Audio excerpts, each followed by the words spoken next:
Have you ever wondered what it would be like to see the Acropolis not just as a tourist, but through the eyes of the architects who actually designed it? Well, that's exactly what we're going to do. We're going to take a virtual tour and uncover the hidden blueprints and, yes, the secret formulas built right into the stone of this incredible place.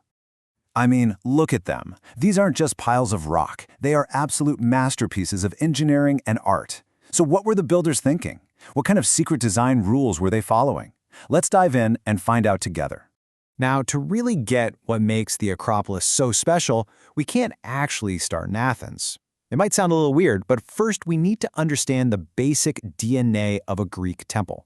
And to do that, we have to take a quick trip back in time to look at one of the Parthenon's earliest ancestors. So here we are. This is the Temple of Apollo at Thermos. It's one of the oldest Doric temples known to exist, and it's right here that we find the foundational blueprint, the core idea that sets the stage for everything we're about to see in Athens. Okay, so this was built way back around 630 BC. It's in that simple, really sturdy Doric style, and it's dedicated to the god Apollo. But here's the revolutionary part. You see those decorative panels? They're called metopopes, and this is one of the very first times that architects used a building to actually tell a story. This simple idea that architecture can be a narrative, that's the blueprint that would later be perfected.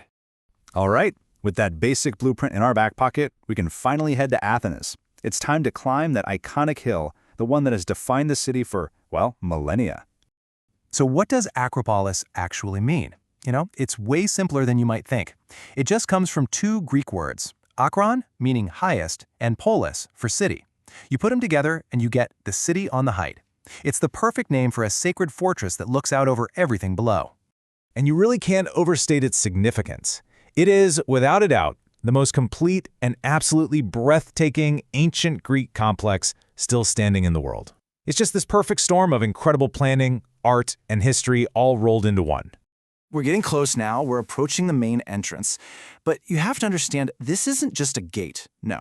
It was very carefully designed to be a transition, something to move you from one world into a completely different one.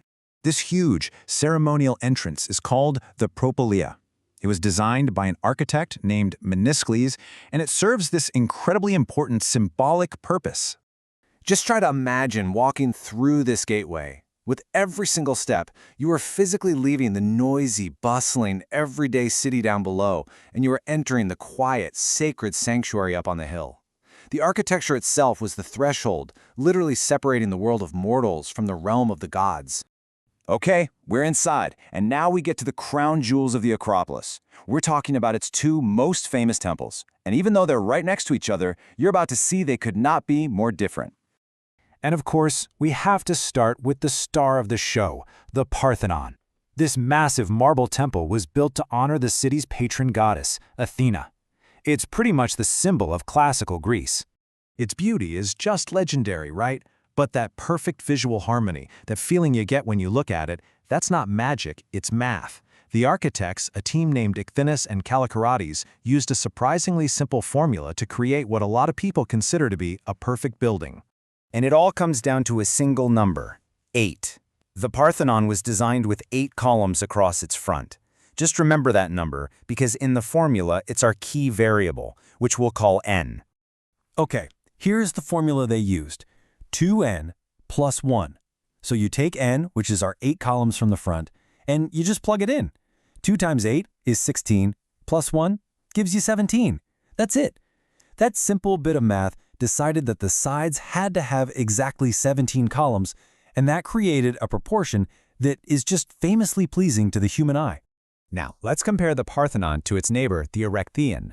Where the Parthenon is this big, sturdy Doric temple for just one goddess, the Erechtheion is a much more delicate, Ionic-style temple for 3 different deities. And its key feature isn't some math formula, it's that stunning Porch of the Maidens, where the columns are actually carved female figures called caryatids.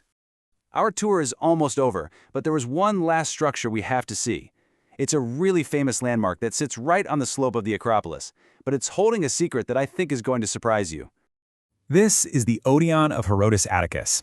It's a magnificent stone theater, and believe it or not, it's still used for performances today. It's a total icon of Athens.